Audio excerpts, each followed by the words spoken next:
sound. So, yeah, thanks everyone for joining us for the final night of Celtic Whiskey Fest. Not Whiskey Live, it's here to replace Whiskey Live in a small way, because obviously it's not happening this year. Some of you would have joined us already on some of the other nights, so it's great to have you back for the last one.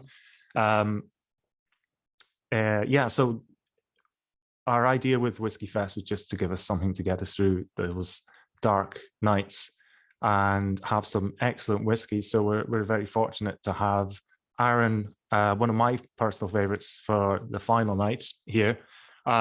Before I introduce Mariella and we get started, I'm just going to do a quick plug for our new website, and apologies if everyone has seen this already. And how do I do this? Yeah. I'm just going to share a screen very quickly. So yeah, we have our new website, which is connected to the bar in Killarney, Drams Delivered. So dramsdelivered.com. I hope you can all see that. And your pack that you received your samples in is basically what we're using to ship all the samples on there. And it is exactly what it says on the description. It's a website where you can order amazing drams of whiskey, over 1,200 different whiskies from everywhere, not just Ireland, Scotland, France, Japan, America, all kinds of amazing stuff. So do check it out whenever you get a chance. I'm actually amazed at some of the stuff that's on there myself. So yeah, lots of rare and exciting whiskies to try. And of course, Arran as well, which brings me on to tonight's tasting. So it's a bit odd doing these over Zoom. I know it's not ideal for everyone. Unfortunately, I sort of have to mute people so we're not all talking over each other, but there is the chat function at the bottom of your screen. Please do join in as much as possible. Don't be afraid to offer your opinions on the whiskies. There are no wrong tasting notes, and the power of suggestion is amazing. I've sort of become accustomed to people coming up with new unknown sort of taste profiles that I haven't discovered myself, but once someone mentions it to me, I do get it. So don't be afraid to join in and let us know what you think of the whiskies. So with us tonight is Mariella Romano, and Mariella, you're the global brand ambassador and brand manager for Arran. So welcome and thanks for joining us. Do you want to talk a little bit about yourself before we start? So we're starting with the Arran Arran 15-year-old. People can always start nosing. If you want to take it away, Mariella. Oh, sorry. Do I have to unmute you? Hang on, see if I can do that. Sorry. I have to ask you to unmute. There you go. There you go. Sorry. Hi. Sorry. It was my fault because I muted myself by mistake, and then I realized that I couldn't unmute myself, so I won't make that mistake again. But cheers everyone for joining us tonight, and thank you for being here. Good evening. I hope you're all doing well wherever you are in the world. Thank you all for the introduction. And yeah, my name is Mariella Romano. I know it's a bit hard to pronounce, especially your name and surname. I appreciate you trying, but I'm definitely not Scottish, as you can tell. I'm Italian, and I moved to the UK 7-8 years ago, fell in love with whiskey, and then I moved to Scotland eventually, and now I work for Isle of Arran Distillers, which was one of the companies that, just like Al, I always loved. And I just always wanted to work for an independent company, like a company that will allow me to, just be myself, speak my truth, share the whiskey passion that I have. And I think Isle of Arran Distillers was the perfect fit. So before we actually try the first whiskey, I just want to give you a very quick overview on the company, just so that we all are on the same page, about Isle of Arran Distillers. By all means, if you put yourself a dram, do have a nose, do have a taste already. Like, do not wait for me whatsoever. But listen to me if you want to. But I don't know if you're familiar with Isle of Arran Distillers. As I said it already maybe 5 times, we are an independent company. We're super proud. We shout it from the rooftops. It does make a difference, obviously, to be independent, because we can really follow the journey of our whiskey. You know, we can make all these decisions. We don't have any huge corporate company giving us calls and sending us emails and telling us what to do. It's really much down to us. We're a very small team of very passionate people. We tend to hire people that have a lot of experience, despite the fact that we're very young. Actually, the company is only 26 years old this year, which, you know I keep saying very young, considering that there's a new distillery essentially popping up every weekend somewhere around the world. In Scotland, it's just like Ireland. There is a new single malt whiskey literally appearing, I don't know where, every other month, which is great. It's amazing that the whiskey demand is so strong, and there's so much, enthusiasm in this industry again. But when we started, in 1995, there was literally no distillery whatsoever. Distilleries were very much closing down. There was no demand at all. So it's wonderful to be here today to try, to 26 years old, but actually to try whiskey that is 15, 18, and 21-year-old, which is, some of the oldest stock we ever produced. So we're young, we're independent, we're also super experimental. If you look at the rest of our range, especially at the main core range, we have sherry cask, porter cask, different wine casks, like the one these are today as well. So we always try to be very experimental for the start, to try and be different, because we were starting out a little bit later than anybody else in the 90s. And that kind of like got stuck with us, because we did like some of the pairings, the casks, or like, the barley varieties of different things that we did. We also do some peated and unpeated whiskeys. Tonight you'll try one, like, the Lacranza peated malt, which is the Macrimore. And last but not least, we're quality focused. All the whiskeys you try tonight are obviously non-chill filtered, they are non-colored, they're bottled at 46% or higher ABV, because again, independent company, it's a joy. We can literally bottle the whiskey however we want it, and obviously we choose to do that in the most natural way. So we don't do any chill filtration whatsoever. Whiskey, all the fats and bits and acids are all still in the beautiful dram. So if you add a bit of water to your whiskeys, especially the 2 cask strength that we start with, you'll see they go a little bit cloudy, a little bit oily, and that's absolutely natural. The color is all natural as well, especially to the darker one. Like if you look at the 18 afterwards, you see that's all 100% natural. We don't touch that at all. And then you have the joy of high ABV, so 46% or higher. So as Al said, if you are new to whiskey, or if you just want to compare how they taste like with or without water, feel free to add a few drops and just see how the whiskey evolves. My personal opinion is definitely try them at natural strength as they are. And what I actually love to do is either add a bit of water or actually let oxygen do its course. If you have quite a few glasses at home, if you want to put yourself some drams, it's like, try them again by the end of the tasting, or like in 20-30 minutes, you see that they really open up with time as well. I love to do that, just because it means, you take your time, but they change in a natural way, just by oxidization, which is great. Now I know I'm Italian, lots of ingesters, I could talk for hours, so you're right, we should drink the first whiskey. But also, as Al said, feel free to, I do like to keep my tastings super informal, very friendly, very chatty. And I know it's hard to do it over Zoom, but, if you want to put your cameras on, or if you want to say anything, we use the chat, feel free to talk to us. Otherwise, it's just going to be me and Alan, a great tasting, the two of us tonight. Just having some whiskey and enjoying life. So the Arran, it's a French oak cask, but it's quite different to some other French oak casks, isn't it? Yeah, I'm actually going to share, just in case you haven't seen, I don't know if you received a leaflet or anything like that, I might just share the photo so that we all know what we're trying. Excellent. Yeah. So this is actually, I know it's called rare batch, there is a reason. And these are possibly some of, if not the rarest casks that we have in our warehouse. As I said before, we do some wine cask finishes as part of our core range, but that's essentially whiskey that is 6-7 years, old, matured in bourbon cask, and then finished in super fresh wine. These casks are completely different. We actually used these casks, like these are gone casks, years ago, 15 years ago, essentially, when we were, when we were trying to get there. You know, we were bottling, you know, different things, and we were bottling different finishes. And at the time, we refilled those casks. So as soon as the finish was gone, we just refilled them with new make. And obviously, years passed by, and then 15 years have passed now, and we decided that this was the right time to put them out in the world. And now we're a small independent company, okay? So as much as we would like this to be an addition of 10,000 bottles, unfortunately, we literally only had a handful of these super precious, beautiful casks from France.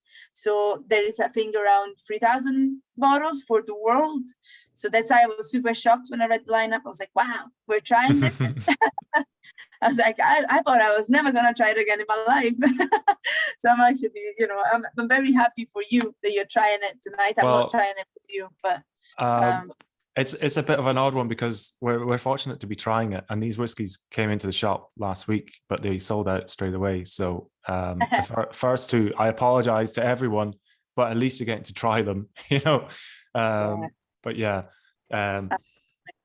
I mean, this is a gem of a whiskey. I know that there's a lot of talk about, you know, like sparkly French wine. Unfortunately, because we're recording, I can't really say exactly what wine it is. Like, how many sparkling French wines do you know, guys? Yeah, well, there was one particular one that's very iffy about other people using the name, isn't there? Yeah, the last thing we want is a lawsuit. We don't want to get sued by anyone. So Arran is the forest very near the village of I don't even know how to pronounce that in French very well. But yeah, if you Google it, you'll see what sort of vineyards are around there, so you can tell. And it is essentially just like French oak, beautiful, like, you know, white sparkling wine. That's essentially what it is. But there is something wonderful about this long maturation, because we're very much used to finishes, but here we're talking about 15 years fully matured, and then bottled cask strength as well, which is wonderful. And I love this. I actually was the lucky one that wrote tasting notes for this one and the Bordeaux. And I was like, I'm so glad. I still have that sample somewhere in my cupboard here at home. Yeah. I never gave it back because it's the wonderful. The nose is quite incredible. It's quite old fashioned in a good way, and sort of resinous, I would say, but lots of fruitiness as well. Yeah, and a very strong, almost like, you know, that sort of like white wine oakiness to it, like cedar, like, you know, like cedar oak, or like very incense-y, but you still get the sweetness. Arran is very sweet, by the way. We'll try it tonight with the Arran, because there is always an element of sweetness. Like it starts vanilla and then it goes in a billion directions. But I always thought this was there's this incensey woodiness, but it's very versatile. But as you said, there's also like this fresh juiciness, like almost like, you know, the grapes, you know, like white grapes or fresh apples, like fresh pink lady apples. So yeah, sweet, fruity, but you could tell that those super delicate tannins, you know, from the oak on the nose as well, which makes it absolutely delicious. But there is a bit of old schoolness to it. Don't be shy, everyone. Let us know what you think. Will we taste it? Yeah, let's try. Let's do it.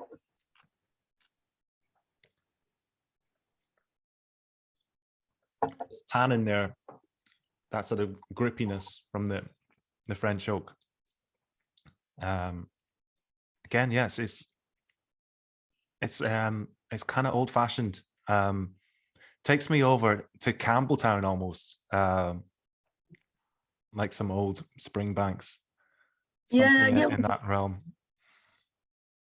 Yeah, I think there's a bit of maybe it's. I know it's very silly to say, but I get a bit of like zingy, like it's sort of like the whiskey kind of like, you know, it's zingy on the palate, but it also has a very nice oily mouthfeel, which is the thing that reminds me of like old school whiskeys. Like it's very oily for some reason, like on the palate, but I love the flavor so much. It's lightly tropical, like, you know, very, very lightly, almost like a mango, Mm-hmm. you know, like sort of like cheesecake sort of thing. Yeah. But to me, it's like a Burkina patisserie sort of thing. I get like marzipan and almond croissant, like orange cake, you know, a little bit of like spiciness from the you know, the wood, but it's just Yeah. so fruity, old school, you know, old school vanilla cakes, if there was such a thing. I don't know, maybe you have it, you have that, you know, and like we don't do a lot of like vanilla cakes in Italy, but it's just a little bit of like old school pastry, if you know what I mean. Custard cream. I'm getting those sort of like German things like Stalin, or, you know, sort of the little German biscuits as well. I don't know what they're called. The kind of ones that sort of slightly gooey biscuits, sort of gingerbread type things. Shane says very bright initially with a lovely soft finish. Yeah, that bright tropical note maybe. It's it's really easy to drink at the full strength, because folks, this is 53.5%. I was thinking I might add some water, but I'm not going to do that. Maybe I will if I go back to it. But if anyone's trying it with water, let us know what you think. I'd say it might be a bit more fruity with some water. It was a tough decision tonight to choose which whiskey to start with. So yeah, that's something I meant to mention, because we talked about it beforehand, and we're going up in age, but we're going down in price, and then yeah, so obviously the Arran Macri Moor is at the end, because that's the smoky one, but these being very rare and very special are the two most expensive ones, this one and the next one. And when we had them, they were 148 a bottle in euros, obviously.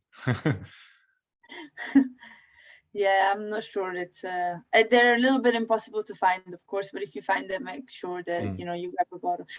We still actually, I was talking to the VC this morning, to Peter at the distillery at the visitor center, and he told me that it still has some on the island. So if you're planning a little trip to time soon, you might find it in Lacranza. But I don't think it's couple of ferry trips, or a plane ride and a ferry trip, and yeah, you'll be there. Yeah, you could get a plane. We don't fly to Prestwick anymore, but yeah, back in the old day, you could get to Prestwick and then get over to is it Troon the ferries go from? Ardrossan? Ardrossan, yeah, which isn't too far from Prestwick. Yeah. Oh, absolutely not. I actually always wondered what flies from Prestwick. I always look at that airport and go like, who goes there? Like, what happens there? I've never used that airport in my life. I should start looking at it. But yeah, no, it's very easy to get to. I mean, I'm in Glasgow, and I just drive down like an hour, depends how fast I'm driving, and then I take the ferry over, and in less than 2 hours you can really just get there. It's very easy, and it's also a beautiful place. I'm actually going to show you some photos now. I like to do a little photo tour of the island, just in case, for people that have never been there. Have you guys been on the island? I haven't. We did I think at least one of our whiskey trips back when we did them went to Arran, and yeah, everyone was raving about it. But the last time I was in Arran, the distillery I don't think was up and running. I think it was in the mid 90s, maybe just before, because it was at 95. Yeah, 95 the distillery opened. But I haven't been since. I used to go there a lot when I was a kid. Yeah. How difficult it is then from Dublin to get there? Well, no, I grew up in southwest Scotland, so yeah, it was easy to get there. Like your local touristic, like the tourist destination. I get it, because a lot of my colleagues tell me that, and like, and they always show me photos of them as kids, you know, with their mom and dad and granddad on the island, and I'm like, yeah, that doesn't look like a bad place to go on holiday when you're a child. Actually, it looks like and I'd say these days with travel restrictions and everything, there'll be a lot more people heading to the Scottish Islands from Glasgow, like they used to do in the old days. Oh my god, you have no idea. This summer was insane. Like, I have to book like the ferries maybe 2-3 weeks in advance, and I still, like, you know, there was still a chance that I wouldn't have made it, like, to the island. That's how bad it was. The whole of Scotland just just like went down. Like, it's like, it's all of the islands are taking over. It's like, fair enough, but yeah, we were all stuck at home, so obviously you try to escape as much as possible. But yeah, talking about escape, let's take our escape route via PowerPoint presentations. So while we're doing this, get on the chat and let us know what you think about this one, and we might move on and start nosing the next one. Take it away, Mariella. Yeah, I do. As I said, I do tend to talk a lot. So yeah, by all means, do feel free to start. So the next one is obviously the other 15-year-old, the Bordeaux rare batch. So Shane is saying, reading Billy Connolly's book, he talks about his trips to Arran as a boy. That's very sweet. I actually just passed Waterstones today in Glasgow, and I saw there was a whole huge cardboard, like, you know, Billy Connolly thing, and I thought I should maybe buy the book as well and read it. Like, I really like the guy. Yeah, tell us if it's a good book, actually, and if it's readable. If it's, I don't know if it's in like English or if it's Scottish, or because I still struggle with the language sometimes. So I love Arran. I love Arran. Actually, just the island. I'm pretty sure you know where it is, but I do this presentation for a lot of people around the world. Okay, and some people don't even know it's an island, and some people think that this is Ireland as well. I still have my mom asking me for a jumper every other day, and she doesn't understand the difference. So I love Arran Distillery. Obviously, we have two distilleries on the island at the moment. So you can see one up north, Lacranza, which used to be called the Isle of Arran Distillery. Then we changed the name in 2019, when we knew that obviously we were going to have a second distillery, and to try and separate them as much as possible, we started calling it Lacranza Distillery, just so that you know that it's coming from the original, you know, first distillery that was established in 95. And then we got a brand new distillery down south called Lag, which started producing heavily peated spirit in 2019. So obviously next year is our big birthday. So we finally have some whiskey. We waited 3 years for it. So you're all invited. Come over, a huge party on the West Coast. We're going to be eaten alive by the midges, but it's going to be absolutely worth it. So yeah, a beautiful island, of course. I am obviously a fan. I only came to Scotland 3 years ago, and since then I try to go to Arran at least 2-3 times per month, COVID permitting. I try to spend my holidays there too, because it's a beautiful island. So I just show you some photos. Actually, some of these photos are actually my own, so you can tell if the quality is not super good, but I just like to show how beautiful the place is. So here we are on the Calmac Ferry. It goes from Ardrossan to Brodick. So Ardrossan on the west coast, in Ayrshire, to Brodick, which is the main, you know, I don't want to call it town, but like main village on the Isle of Arran. It's very tiny anyway. You can see why Arran is called Scotland in miniature. I don't know if you ever heard that before, but Arran is Scotland in miniature, because essentially, if you were to trace the Highland fault line, the one that divides Highlands and Lowlands all the way down south, it feels like Arran was attached to the mainland and then it slowly moved away, and now it's still divided into. So the northern part of the island is actually the Highlands, like we have mountains up there, and then the southern part is the lowlands. We have beautiful rolling hills, you know, that end up in beaches. Fun fact, actually, our Lacranza distillery is considered the Highland distillery, and when we went to register our second distillery down south, we had to register it as a lowland distillery. So we actually had two distilleries that are part of two completely different, you know, sections for the Scotch Whisky Association. For some reason, one island, but like two completely different distilleries. But I'll take you on a little journey. So here we are. We have just arrived on this beautiful sunny day, very rare, in Broad.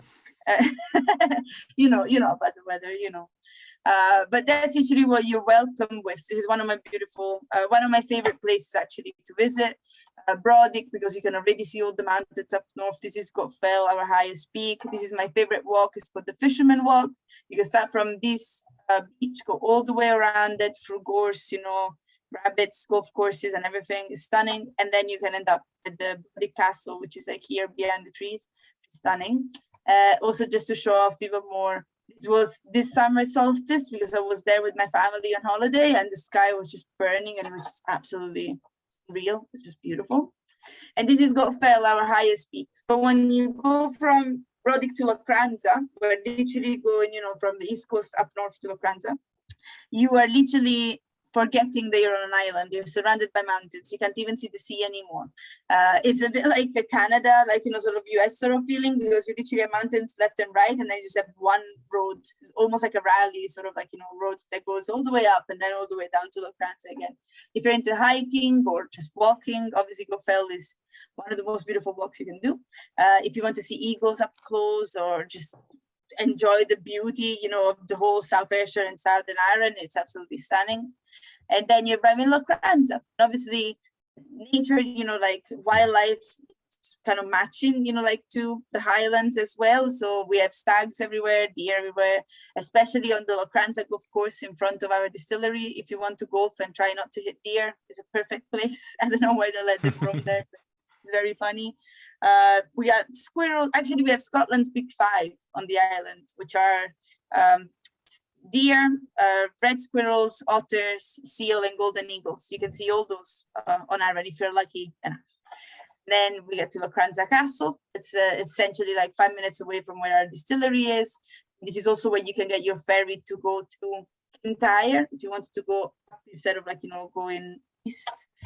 Then we drive all the way around. So I don't know if you're fans, we talked about Springbank, but if you're fans of Campbelltown whiskies, they're actually just over there on the left. You can literally see Campbelltown, with your own eyes. That's how close, Kintyre is from us. And obviously the views, going on the other side and going that south are completely different. You get, views like this, rocky beaches going out at sea. There's no mountains at all. This is actually taken from our second distillery, down south. On a very clear day, we actually get to see you guys. We get to see a bit of Ireland right here. So very, very clear day. And you have to keep an eye out, but it's pretty close, of course. And then you have Kildonan Beach down here with Plada Island, Elsa Craig, the whole of South Ayrshire. So very, very close, kind of protected, multiple sides from, from the strong elements in this case. It's not one of those islands that is just scattered out in the ocean like the Hebrides, it's a little bit different. It's very, very different in terms of wildlife, nature, and climate. And then you can do what I love to do best, which is just going around doing seals and just take photos of them, or you can swans, bird watching. That's another big thing that people do on Arran. But you can see why it's one of the most touristic places, in Scotland, because it's a tiny little island. If you wanted to drive, you could literally drive around the whole place in 2 hours. And if you have kids or families or your friends, you can literally have the whole package. You can hike a mountain in the morning and then go down the beach and kayak in the night. You could do that if you wanted. That's how great of a place it is. So obviously you're invited. I hope you're planning to come see us and then come see our distillery, especially next year. I'd say we all are now, yeah, after seeing those pictures, yeah. All invited. Did you ever know of the Bordeaux yet? Yeah, it's more kind of, obviously being red wine, you are getting some of those red berries in there. There are some nice sort of marzipan and spice notes for me. Again, everyone join in with your own opinions. It is very unfair to compare it to the Argonne, I think, because they're very different. We're talking about red wine here, so obviously the tannins are much stronger. I think if you're sherry cask fan, maybe the Bordeaux will just hit you a little bit more, but definitely go back to the Argonne and try it again, because the juiciness and the lovely palate of the Argonne is also fantastic. But we're definitely in darker territory here. Yeah. So yeah, a few notes there. Shane's getting hot cross buns. Keith, lots of cherry and a bit of chocolate. Yeah, definitely that sort of dark chocolate and cherry sort of thing. Yeah. Peter, lovely dark fruits in the nose. Oops, what happened there? I turned it off. Barry, I'm getting blackberry and apple crumble. Yeah, nice. Yeah. Yeah, absolutely. I'm still surprised by the softness. I don't know if it's just me, but when I tried this the first time, yes, it is dark. It is quite, oaky tannins and everything, but it's still so. Imagine 15 years full maturation in a Bordeaux cask, and it's still so soft and juicy and creamy, and on the palate, it doesn't overwhelm you at all. I actually think it's a very, very palate dram. I'd love to hear what people think about the strength as well, because I'm tasting it full strength and not a bother. It's like it's fine to taste that at cask strength, which is it's not always you get a whiskey, especially when it's a more active wood type. Yeah, but yeah, I'd happily drink that at full strength. I'm totally biased. I think I've worked for a few independent bottlers before, so since I started drinking whiskey cask strength, I now just think that I actually like those ABVs, like 53-54%. I think that's some of my favorite ABVs. But Arran tends to be dangerously drinkable as well. We'll talk about our how we make whiskey and the way we cut the spirit and everything, and that because we really just want like very soft. Yeah, there's certainly some distilleries that I've tried at cask strength. I'm just like, no way. I was like, that definitely needs water. And I mean, also things like, if you taste, I got a sample of young single grain from work the other day, and that was like 68% alcohol. So there's no way that was going to get done at cask strength. But yeah, that was really powerful. That said, though, I know we're talking about, I shouldn't talk about other brands, but I was at a Highland Park tasting not that long ago, and I didn't know that the guys cask at natural strength, like they don't, cut down to 63.5. And I remember trying one of the 20 years old, sample, and I was super impressed. I was like, wow, it still drinks amazingly at that time. But no, I'm with you. I think Arran, I'm biased, but I do think that Arran drinks as a very good palate. Like it drinks very well. You can easily forget the ABV, especially if you try the wine cask finishes, like there are 50%. People forget about that all the time. Whenever they try the Amarone or the port, they don't believe that it's 50%. But so. The Bordeaux casks for this one, was it the same situation with them? They were used early on in the distillery's life, and then exactly. Because it's definitely not got as much of an edge as a fresh Bordeaux cask. They were definitely not fresh. No, you could tell from the color already if you tried wine casks, before, especially the Bordeaux, which is a red wine, so it should take over quite a lot of color. But instead, it's quite subtle. Like they were definitely not fresh. They were definitely used before.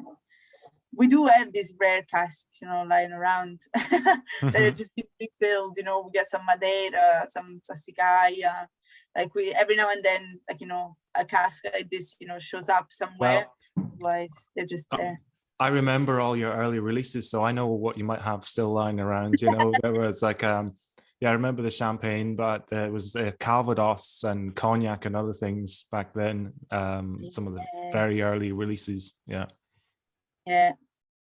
Funny enough, we just done at the beginning of the year, we done a little lag in Lacranza, a fun project thing. We got 40 casks from Dran, Cavel's Dran in Normandy, and we filled them on the same day, 20 up in Lacranza with Lacranza New Spirit and 20 down a lag with heavily peated spirits, so that in the future we can release them side by side.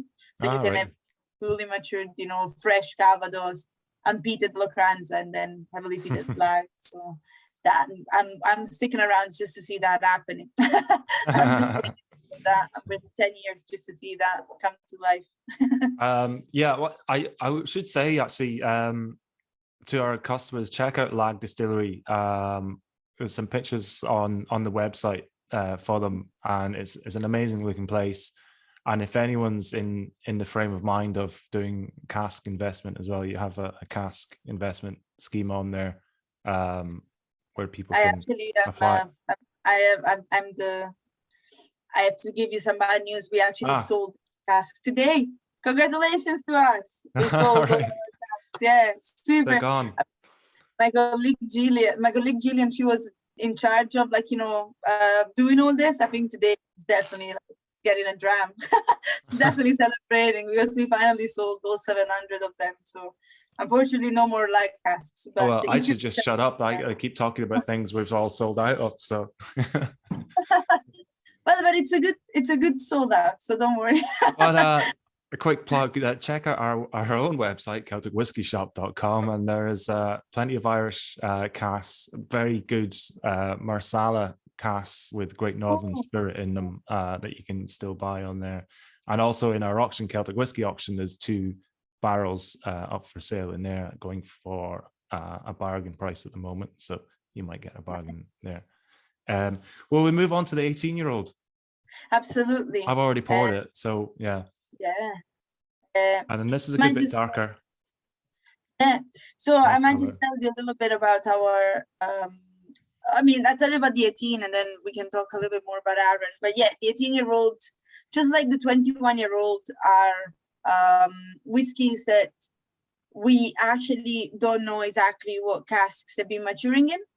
And that's the joy of opening a distillery in 95. So in 1995, our founder, Harold Curry, he had a dream. He worked he served during Second World War, and then he worked in the industry until he retired as managing director for Chivas. So he knew what he was doing. He knew a lot about whiskey, and he had this dream of opening his own distillery.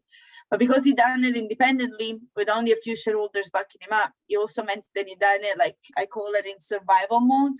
He literally grabbed whatever casks he could find and just just filled as fast as possible. Like even when we started, we only had like 2 warehouses. We filled those up, and then we had to send our casks overseas. There was no such a thing as a cask policy like we have it today. So the 18-year-old, we say, it's created by a mixture of sherry hogsheads, butts, and puncheons, but really we are not able to say exactly what sort of casks they are. And that's what happens when you open a distillery in the 90s and there's no demand, then you're trying to survive. So still today we have some ex-Islay casks showing up in markets, and we didn't even know they were ex-Islay casks. We only figured it out because they're peated, and they're supposed to be, because we couldn't, we didn't make peated stock at the time. So fascinating, little piece of information. But when you try these whiskeys, especially the 18 and 21, just bear in mind these are essentially the casks that we filled, in 95 to 2000, 2001 in this case. So yeah, essentially the very first years of our life where we struggled, to survive. Like we still have gaps in our warehouses right now. That's the reason why our range goes from 10 to 18 years old.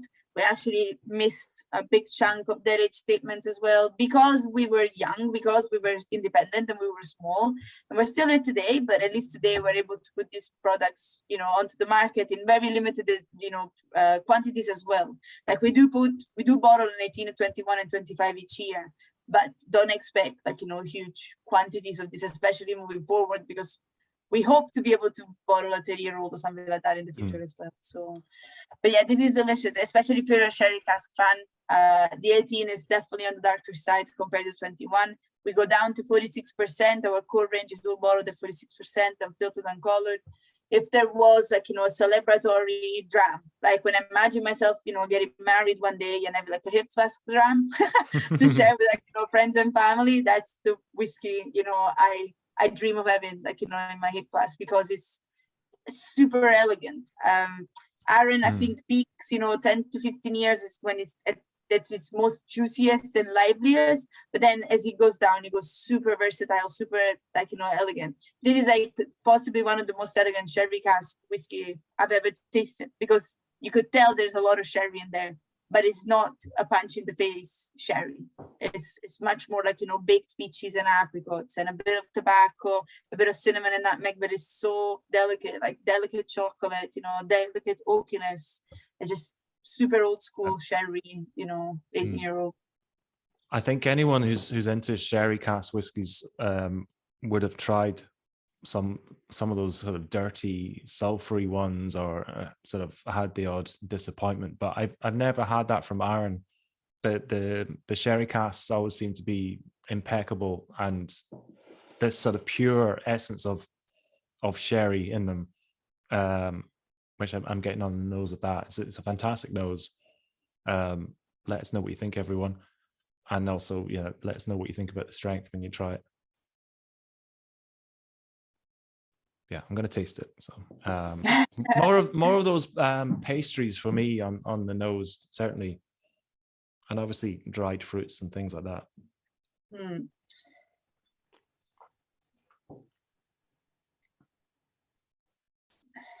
I think it's very, I get a bit of like orangey grapefruit. I think there's a darker sort of zestiness, but it also, yeah, I definitely get the pastry. Like it's a bit Christmassy, I know I shouldn't say it, but like it's a bit like, when you're doing dry slices, like, oranges in the oven, and you can smell the sort of like, burning citrus, like, from that. I get a lot of that. Absolutely. I can imagine drinking it with a slice of Christmas cake.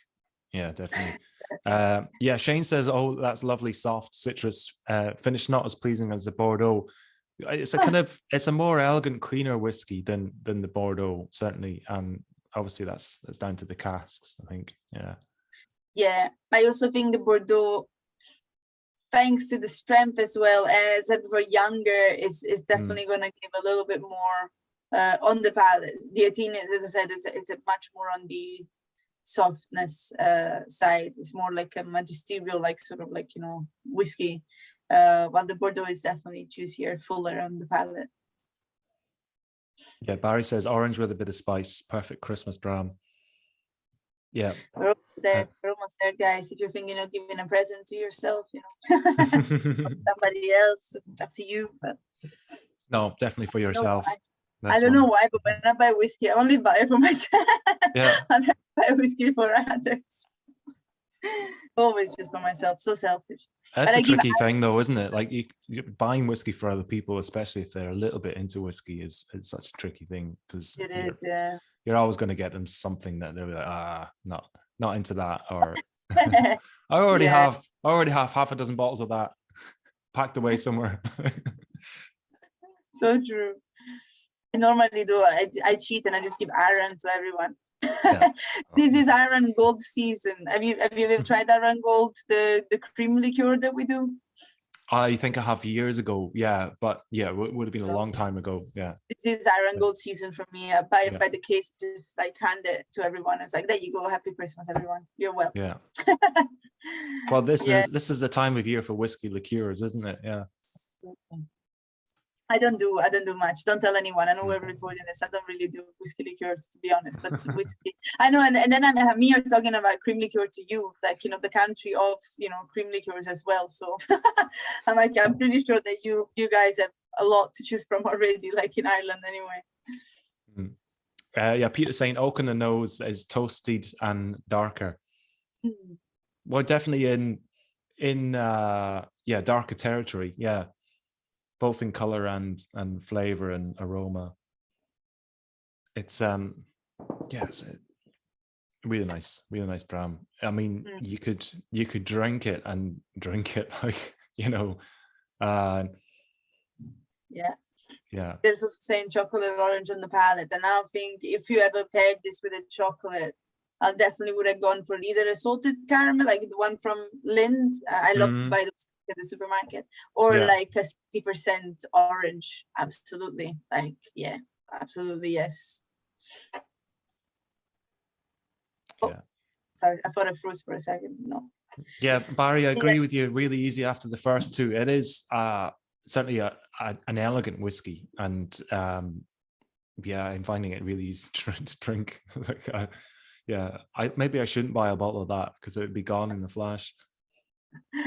Yeah, I think that was a hard decision, like choosing which whiskey to have first. Flavor wise, it made sense to have their gone first. But I actually think tonight I've asked Al, and he said that you all have you all are whiskey drinker, or like you know your whiskey. So if you want to give these whiskeys a chance, next time, do save a little bit and try them again on their own, like another day or tomorrow or even later today, because I think there's a time and a place for each of them. Like, the 46, the 18-year-old and 21 are definitely some of the softest. So obviously after trying the Bordeaux, they are gone in the Bordeaux, you might find them a little bit too easy, but when you drink them on their own, and you haven't tried the castrum whiskey before, they'll definitely maybe tell you more. Yeah. I have an interesting fact for our tasters. these ones we're trying, the older ones would have been distilled by Gordon Mitchell. Was that right? Was he the distiller back then? Correct. And Yeah. he was actually brought over from Cooley Distillery in Ireland. He was one of the early distillers at Cooley Distillery before he went back over to Arran. Sadly, no longer with us, but yeah. So these would have been distilled by him. He was the first guy that actually, because of his work, at Connemara, actually made some peated stock at Lacranza. This was in like 2005, something like that. Essentially, when those are gone and the Bordeaux were filled, 2005. So 2005, 2006 time. So it's also thanks to him if we tried experimenting, first with peat, and the ones that he did were actually even less than the Macrimores they were putting up today. Was experimenting with the 14 ppm barley. And then James McTaggart came along, the new master distiller, and he was coming from Bowmore. After 30 years at Bowmore, he joined us. So we went up 20 ppm, and then throughout the years, we've been experimenting with peat ever since. But the sad story, we're actually not producing any peated stock at the moment. So I know we're trying the Macrimore, which is the peated Lacranza malt. But since 2017, when we started building lag, we stopped producing peated whiskey up in Lacranza because now we have a whole new distillery that will produce peated stock. So the whole of the peat will come from the southern parts of the island, and then Lacranza will focus on non-peated whiskey. And lag is going to be in that sort of same realm as Ardbeg, Lefroy, isn't it? It's around about 50 ppm, is it? Yeah, we're going full on at 50. Yeah. So, yeah, we decided we might as well just make a drastic, huge change between the two.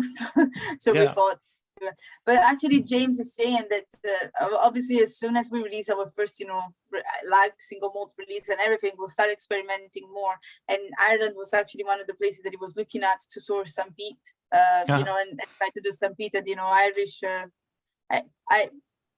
Irish peat, Irish peat whiskey, in lag. And then we were looking at also like maybe something from the island itself, the Isle of Arran, and like other parts of the world. So yeah, once the single malt is out, then we'll go around to bother everyone and try to source different things for different fun projects. That does sound good. Before we move on to the 21-year-old, I just want to show you some more photos because I have some lovely archive photos. And I think I also have a photo of Gordon Mitchell somewhere in here so that you can all see him as well. Especially because we tried the 21-year-old, which is one of the oldest we released before bottling a 25-year-old last year. So it's actually super, super new. But this is a distillery. This is actually the land in 1993. So in 1993, when Harold essentially went, to Arran, and he tried to convince the whole population of Arran that he wanted to build a distillery because, as you can imagine, it's a tiny little island and it's very quiet. And a lot of people didn't like, this whole new excitement of a distillery, but finally convinced them. He also found the water source in Lacranza, and he said, okay, that's where I'm going to built my distillery. In 94, there was no color photography in Scotland. I don't know if you knew that, but I don't know why these photos. It's the only photos I could find in the archive, and by archive I mean a Dropbox folder. But I don't know why they're in black and white. But in 94, we started building the distillery. I don't know if you noticed on our logo, we have 2 eagles on top of a still. Is because when we were building the distillery, 2 golden eagles came down from the mountains and nested on the building site. So we had to wait for them to leave. And then once they left, we just kept, building. So we took them as our spiritual animal as well. Truth to be told, if you're patient enough, when you visit our distillery, just grab a drum and look out the windows. There is a chance you might be able to see some eagles flying by as well. It's not that uncommon to see them up on the mountains. And then finally, 95. This is actually the distillery in 95. So we only had the still house. We only had 1 pair of stills, 4 washbacks and a mash tun and nothing else. We didn't even have a grist bin. We had absolutely nothing in that. And we have a filling store and 2 warehouses that were built like essentially while we were making the first spirit as well. So you can tell how, small scale everything was. The sheep are not there anymore. Yeah. They're on the road, bothering people to drive, and the whole place is completely different now. I'll show you a photo of like today. And it wasn't until 2006 you started actually milling your own grain? Yeah. It's been in 2006. So we were literally receiving barley that was already grist as well by that time.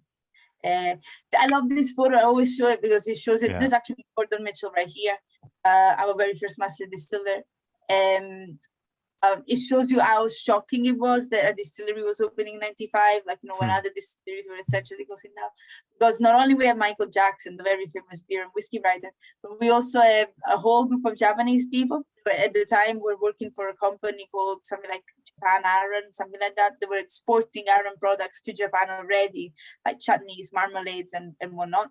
And they came by just to see what we were doing, and they brought with them a very special guest. This is actually Geshi Taketsuru, the son of Masataka Taketsuru, the founder of Japanese whiskey. So president of Nikka at the time, of course, and he flew from Japan just to see who were these crazy people that were, they thought about building a distillery in the 90s where, no one wanted to drink whiskey. So yeah, it's pretty phenomenal that he came all the way just to see us. 1997, randomly, the Queen was doing a tour of the West Coast. We're super lucky that she was there at the right time. So we invited her over to open our visitor center, and she did. So we gave her 2 casks, one for Prince William, one for Prince Harry, which now hate each other. So God knows what's going to happen to those casks. And then, way more important than the Queen, in 98, Ewan McGregor came by and opened our very first cask, of Arran whiskey, because obviously it was 3 years after we started producing spirit. And we also gave him a cask with Train Spotting is written on it, because at the time, it wasn't Obi-Wan Kenobi yet. It was still Train Spotting famous at the time. And that cask is also still there, because the guy went teetotal a few years ago. So that's another cask that got knows. I'm sure someone will take it off his hands. I'm sure. But that's also a lovely photo. There are a few things I love about this. There's Gordon here in the middle, Harold, our founder, on the right. And 2 things I love the most. First is the glasses.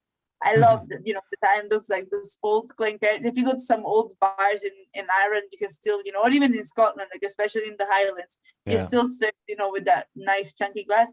And also being Italian, I have to notice the color choice of the dress code of Ewan. I just absolutely adore it. I just love whoever told them, that the shirt and tie was a good option there. It's just amazing. I love it. Absolutely. Love it. You can trust someone of Italian descent to notice that. Yeah. A yellow shirt with a brown tie. It's what was he thinking?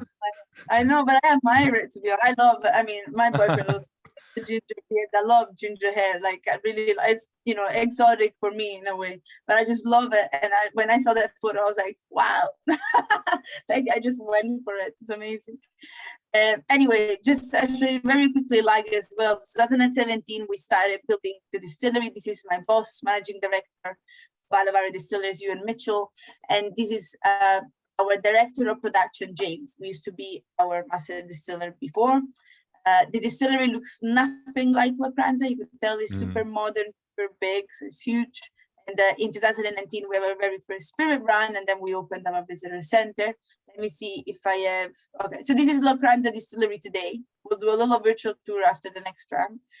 You can tell it's huge. We have an office, 6 warehouses, visitor center, beautiful car park. Everything is modern now. It's all prepared and organized for people to come by. And then, let me see, there you go. This is Lag and how it looks today. So it's actually shaped like the island, and then you have the still house on the right and the visitor center on the left. So beautiful, modern, looking distillery. So you should come by. It is amazing looking. The fact that you can see through everything is pretty amazing. See through the still house is pretty nice. Yeah. Yeah, it's a good building, big investment, good building there.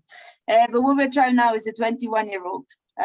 Which is again a mixture of we just say a mixture of sherry butts, pensions, hogsheads. We don't really know exactly what casks exactly have been in, but there's definitely a different style here. You can tell already on the nose, you can tell on the palate as well, and the color. If I show you the natural color of the 18 compared to the natural color, the 21. And that's one of the things that I love about Arran as well, is that every product has a story. This is not a crescendo, of flavor here. Like every product that you pick from the Arran range has a specific, flavor profile and a specific story to tell. The 21 for me is essentially fruit juice. It's like old fruit juice. If you tried, those old blends, what I'm talking about, or like those, old single malts, no age statement, no anything, like from the 80s or like something like that. You know what I'm talking about. It's just like super old-fashioned, fruity, elegant, whiskey. So definitely not sherry territory here, like heavy sherry territory. It's more super refill, casks, like second, third, fourth fill casks put together. A lot of the time as well, when people are talking sherry casks, there are different types of sherry, and they have all different types of flavor profiles. So I don't know if you've done some pheno sherry in the past, haven't you? I think we've done, yes, but I haven't seen one since I joined, and I haven't heard the conversation about it since I joined. So I'm not sure if we still have some of those. Yeah. But we did recently invest in some proper Solera Palo Cortado from this tiny bodega in Jerez called Jimenez Spinola. So we have like a proper Solera casks, and those are Palo Cortado, which are very out there, like in terms of flavor, like super out there. We done Amontillado before from Bodega Tradición. We tend to go Oloroso. I mean, Oloroso is our main sherry because our whiskey tends to be very sweet already. So a dry sherry is what kind of balances it out a bit more. One of my last tasting I did for Celtic Whiskey Fest, the first one we tried was our own Celtic cask that had gone into Palo Cortado, and Palo Cortado is an amazing sherry to use for whiskey, but you just can't get hold of the casks. It's so rare. I think it was possibly one of the biggest investments we've ever done in our history of cask investment, and it's only because someone got a hint of the Solera stopping. Yeah. So my James and my colleague Andy were like, okay, we're going to Spain, and they just went there and they bought the whole thing. And it's a shame, though, I have to say, because we bottled it for the Master of Distilling 2. I don't know if you ever came across that one. It was an homage to James, McTaggart, our distillery manager. Oh, yeah. I think we had it, yeah. But very briefly had it, yeah. Yeah, the whole packaging kind of, I don't think people realize, because it was branded as, the theme was movies, and the movie in this case was 007, it was James Bond. So a lot of people looked at the branding, looked at the image, and they were like, oh, I'm not sure what Arran is doing here. But then they missed out on like this amazing whiskey that was finished in Palo Cortado, which was like super, out there, very chewy, very like sourdoughy, very yeasty, like just beautiful, like, dark, like, this amazing, like, weird and funky whiskey, which to me was like, delicious. But because of the branding, I think a few people missed out on it. So. It's funny you mentioned sourdough and yeastiness, but I'm getting a bit of that with this one. Yeah, definitely. I think that Arran definitely has that sort of a bit of that too. It's really elegant, like the 18-year-old.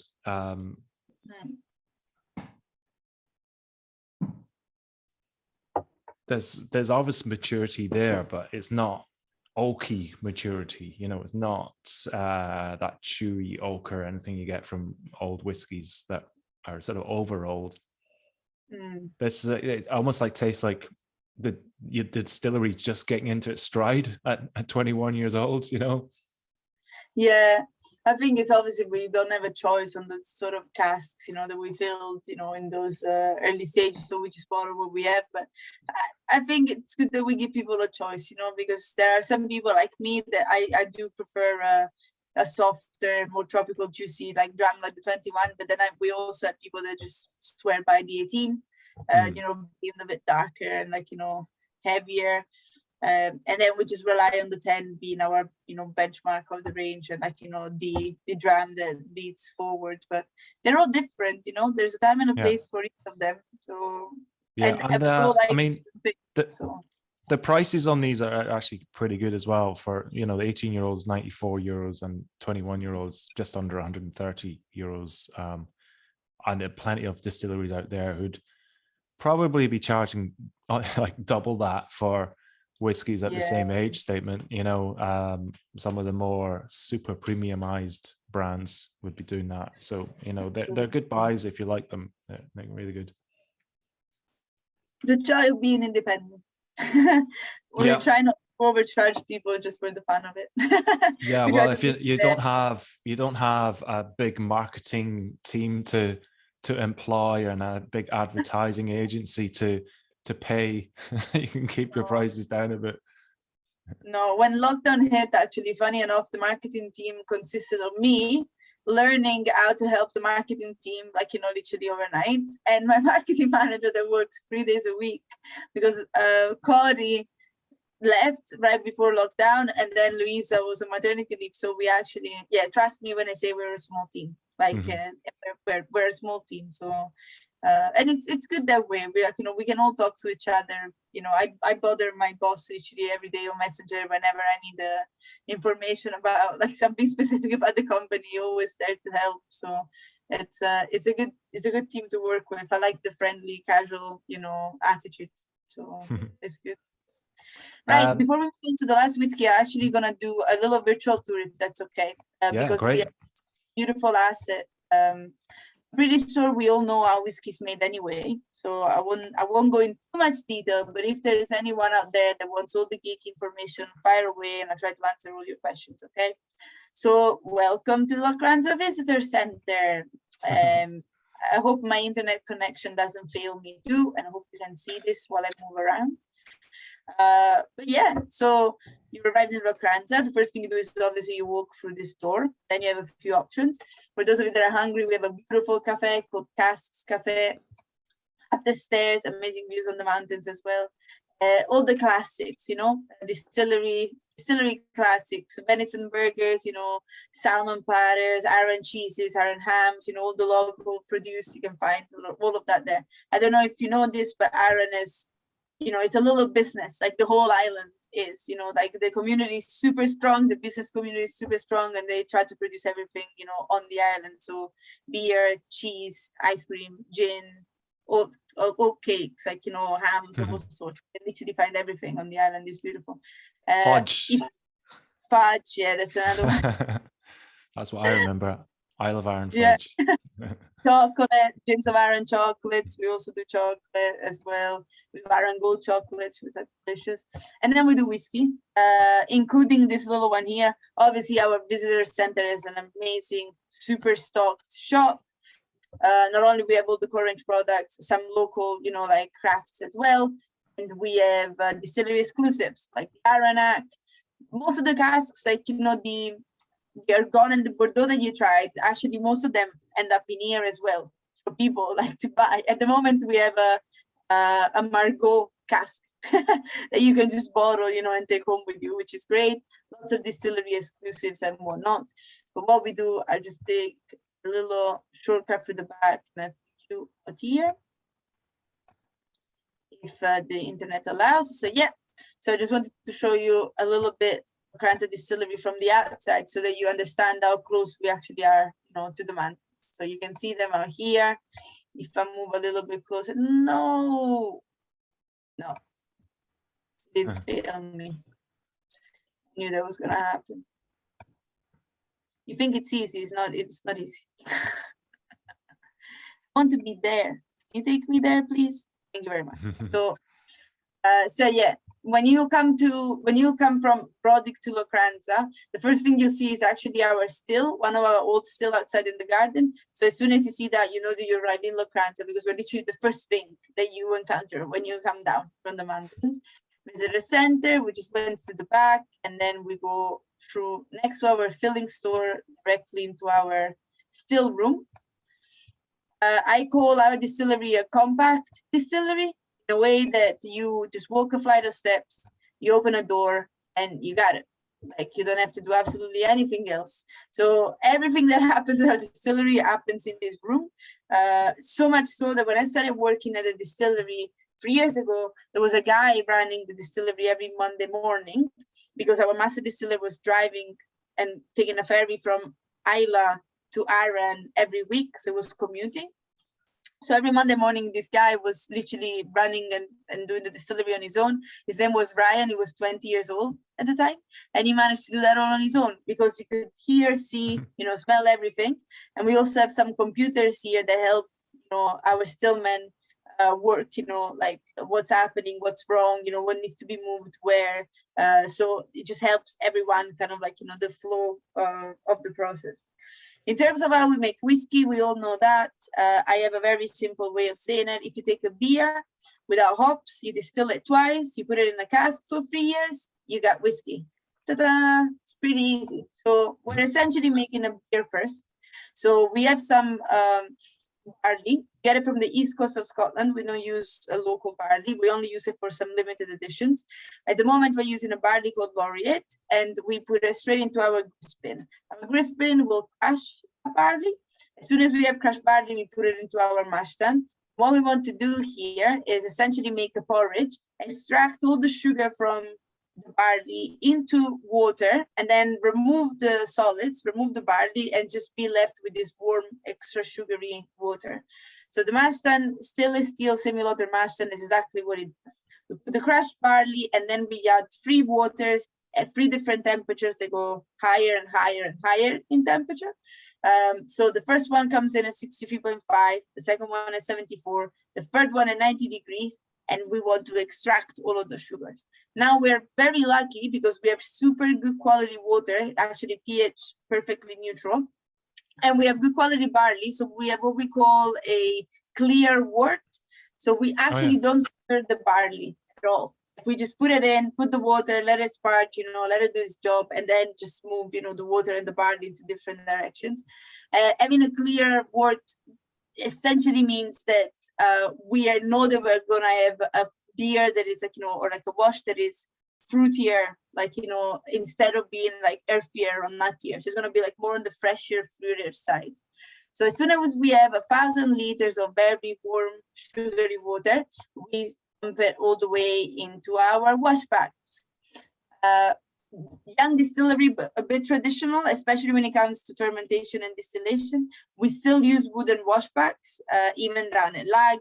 It's because it's the old way of doing things. We like it. And also, if you're into beers and you know how beer is made, you also know that if you ferment something in a wooden container, you can try and clean it as much as possible, but there's still going to be layer of microorganism and bacteria that lives in the wooden wash bag, because wooden is porous.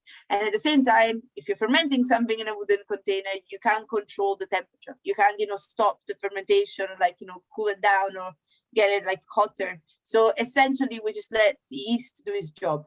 We add 50 kilograms of yeast into the water. The yeast will feed on the sugar and release carbon dioxide and alcohol. So we finally have an alcoholic beverage. We're essentially making a beer.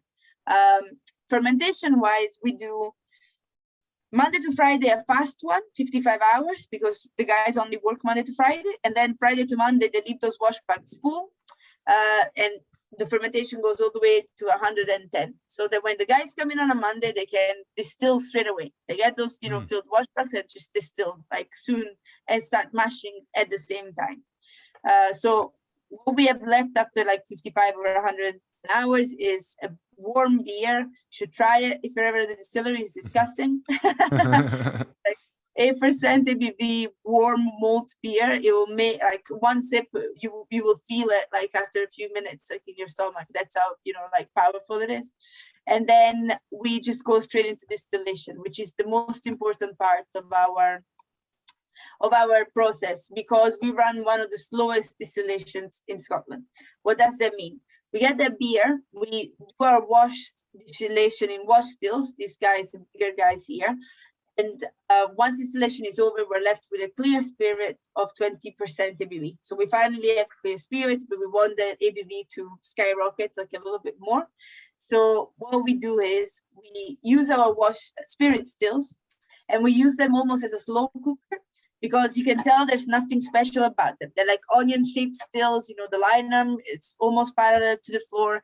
How do we create as much reflux, as we want? We want to make it very hard, for the alcohol to boil, reach the top and be collected again. So we control the temperature in such a way that we run our hearts collection for 2.5 hours.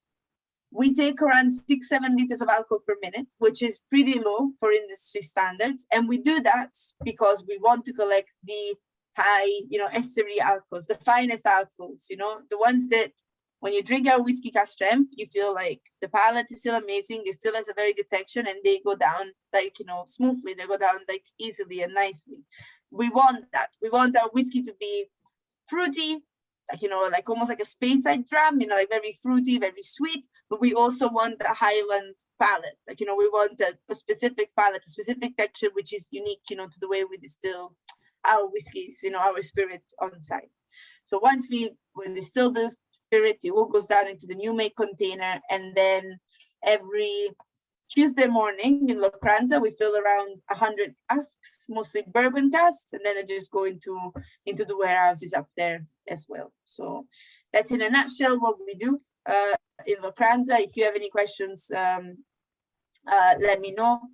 He's asking if we can get a few venison burgers, please. I would love one too. Yeah. But we don't ship, I'm afraid. But yeah, I'm kind of hungry now. Yeah, after hearing that. Yeah. The distillery was all originally 2 stills, wasn't it? Just a pair of stills. Yeah. I want to say 2010 is where 2018. 2018, I think we doubled our stills. 2010, we added more wash bags. So we went from 4 to 6 wash bags, and then we doubled our stills. And we put one of those stills outside Lacranza and one of the stills outside Lag. So those are the old stills that we were using. So the old ones were completely replaced. Yeah, they were just worn out, were they? Yeah. 4 sides, just replace them. They just did exactly the same stills, but in double, so that we could, on paper, we could make, if we were to work constantly, we will make 1 million to 100,000, 1 million to 100,000 liters of alcohol per year.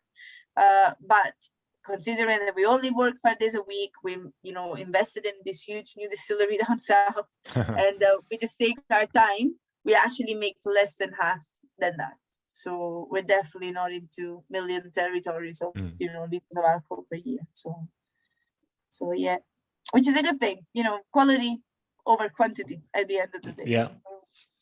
Yeah. There's a few distilleries in Scotland who've done that, who have actually moved away from big production to smaller production, just to if they're bringing up their fermentation times because they think they're getting better quality from that.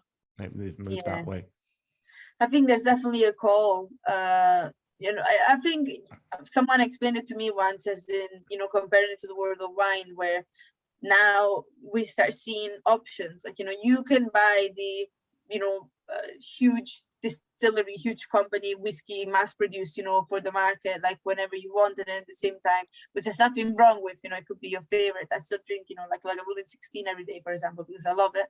And then at the same time, you can, choose and pick, the smaller guys, the smaller distillers, and then you can go super niche, go for the micro distilleries, around the world, like Daft Mill, or like Dornoch, or things like that. So I think you can get a bottle, yeah, if you can get a bottle.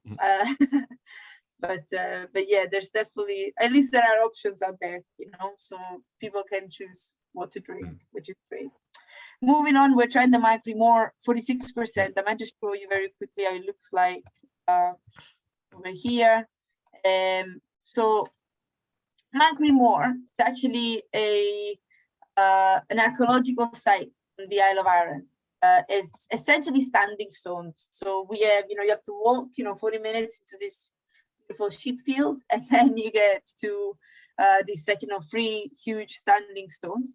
And not only that, there's also a circle of stones. So there's actually a legend on the island about Fingal the Giant. this is the first time I do a tasting for Irish people, because it's actually famous, in Ireland and Scotland. So I always have to explain, the Fingal story and everything, Fingal Causeway, Fingal's Cave, and everything. So the story goes that, he used to come over and sit down, he has his throne, this circular stone is his throne on the island. And one of the stones has a hole in it. So legend says that he used to let up his favorite dog called Bran to the stone. So we took that legend and the story, and we, used that as our, label, as well. So you have a doggy set up to a stone, on the label, on the tube. So that's the whole reason why there is a dog on the label.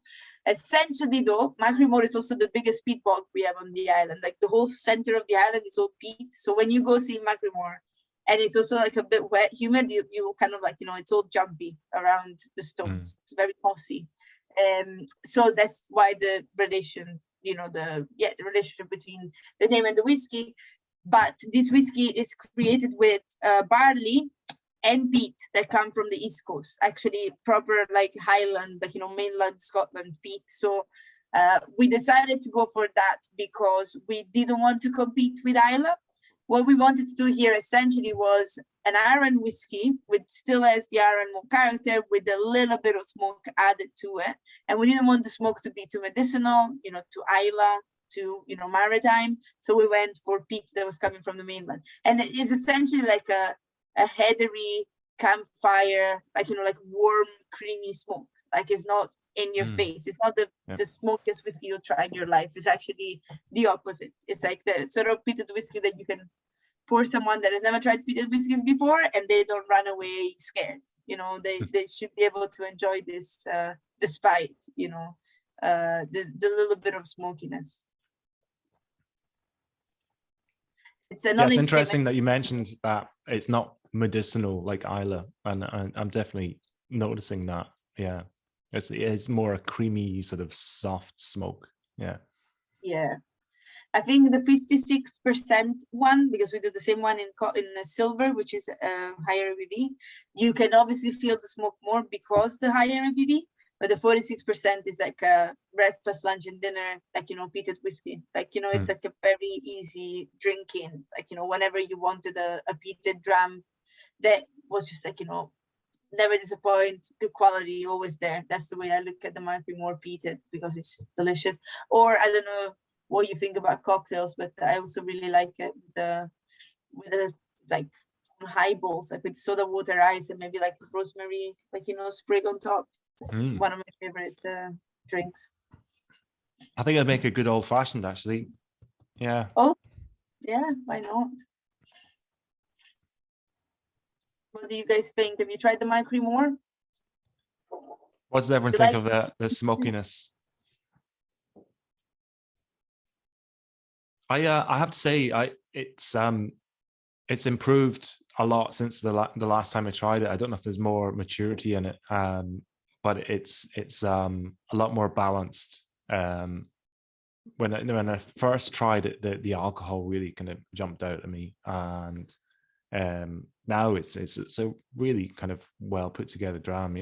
It's smoky, but it's not in your face smoky. Yeah. And that's what people are saying. Peaty and sweet, or sweaty. I don't know. Sweetie, yeah. I like peat taste. Peat works well with the citrus, yeah. And it's the first fill bourbon casks with peat. I think that's a classic combination, and we can see that here. I was just thinking it was pineapple mixed with mango, says Barry. Wow. Nice. Keith, in terms of peated whiskey, I've only had Islay before, and it's amazing the difference it makes without that saltiness. Yeah. It's very clean, no? It's that clean bourbon cask maturation, so that you can really get the peat in a very clean form. Again, I don't like comparing or anything, but it reminds me a little bit of a young Caldila, if you know what I mean. It's sort of clean smoke with the bourbon cask influence. I really like that. But it's definitely not Islay territory. Definitely not. Yeah, it's incredible, and they've all been amazing whiskies to try. I'd like to hear everyone's thoughts on your favorites, because I think I think everyone is probably going to have a different favorite amongst these. So chip in on the chat, let us know what you think. God, I don't know. I'm going to have to try the first two again. And then both side by side again. Yeah, I was a big fan of the Arran. I think that is a superb whiskey. I mean, they're all good, but in terms of someone who's tried everything, that's offering something a little bit different. You know, I think in terms of flavor profile, there's a lot of interest there. A lot of people going for the Bordeaux. Barry's going for the 18-year-old. Yeah, the 18-year-old with that heavy sherry cask character is lovely. Shane for the Bordeaux, Peter for the Bordeaux, but hard to choose. Yeah, I agree. Any Spears going for the first two, Keith. Sorry. But yeah, keep a lookout. You know, we might find some in the warehouse somewhere. You never know. And auctions, you know, I don't want to say that word too loudly, but you know, you'll find them in the auctions. It is true though. Yeah. Connor is going for the Arran, closely followed by the 21. Great flight though. Yeah. 18 was great for Gareth. DB, sorry, I don't know your first name. Need to do them all again. Yeah, me too. But the 18 wins at the moment. Yeah, I think of all of them, the 18 has the most immediate appeal. You know, if you just want to impress someone, get them to taste the 18. And yeah, only had the 10 and 14 from Arran, and the 21 really put me in the mind of the 10. Barry going for the 21-year-old. Was the 10 ramped up? Yeah, that's interesting to hear that from people. Yeah, good to hear you've been trying the whiskies and liking them. Yeah. Last Christmas, we had some great sales on the sherry cask matured Arran. I just noticed online that a lot of sales on that. So I think we've got a lot more of that this year. Yeah, if you're looking for, do you still stock the sherry cask now? Yeah. If you're looking, I don't know if you guys have tried it before, but if you're looking for a solid like Christmas dram, and by solid I mean like, you know, a heavy in a good way, you know, a sherry bomb, I highly recommend the sherry cask.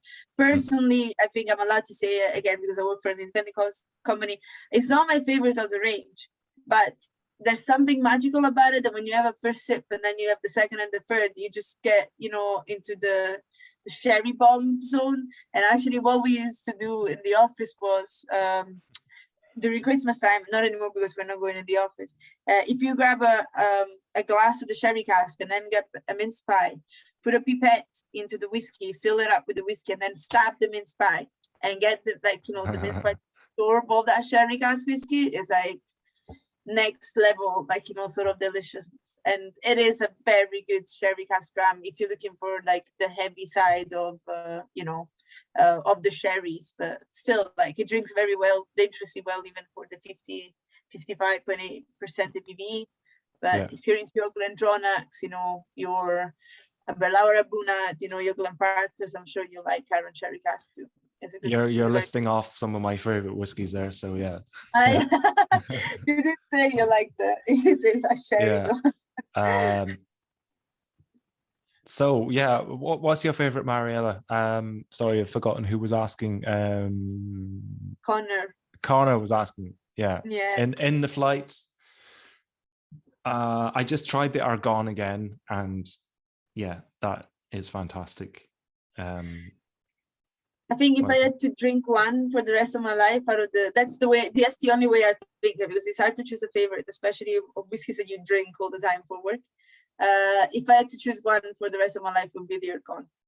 I think there's just something old school, wonderful, tropical about it. And I said that unfortunately I'm not a huge fan of heavy sherry wine. I do like that in moderation, but I much prefer a brighter dram. And the Arran is like that sweet middle point, you know, like juiciness and oakiness, but like it just, you know, just in the middle, which I adore. On a daily basis, though, out of the whole core range, I would drink the Quarter Cask. That's my favorite, the Boffy Quarter Cask. And the 10, but the 10 is a given. Like, the 10 is like everyday dram, I think. Yeah. Yeah, I would agree with that. Yeah, I just trying the Bordeaux again, but I'm still with the Argonne. That's my favorite. So I think we'll finish up now, will we? I think everyone's chipped in with their favorites. I'm really glad everyone enjoyed the whiskies. I think they're fantastic, and there's a lot more in the range to try as well. So don't limit yourself to these ones. Obviously, the first two are gone, but you might find them. You might find them somewhere. The 18 and 21. We'll see each other in January. We'll do it all over again with 5 completely different Arran drams. Yeah.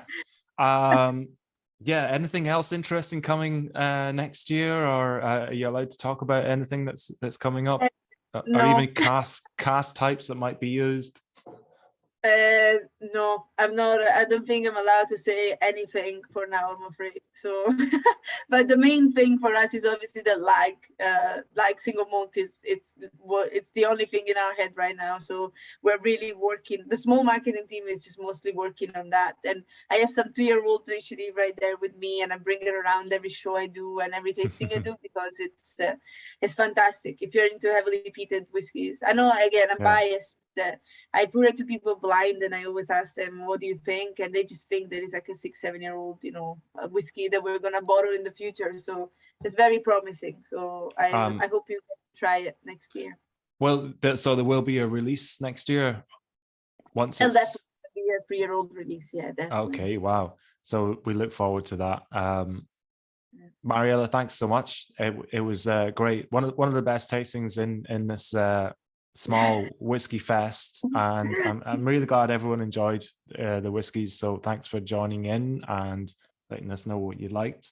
That's the end of Celtic Whiskey Fest. So cheers, everyone. We'll see you next year at Whiskey Live in, I think it's April. So all things going well, we'll be back for that. Look out for more tastings coming up. I'm sure we'll have some in the new year after the craziness of Christmas has finished. Cheers. I'm on the Bordeaux, but I'm going to go try all of them again. So cheers, everyone. Thanks very much. For the opportunity. Thank you for tuning in. Cheers. Bye-bye.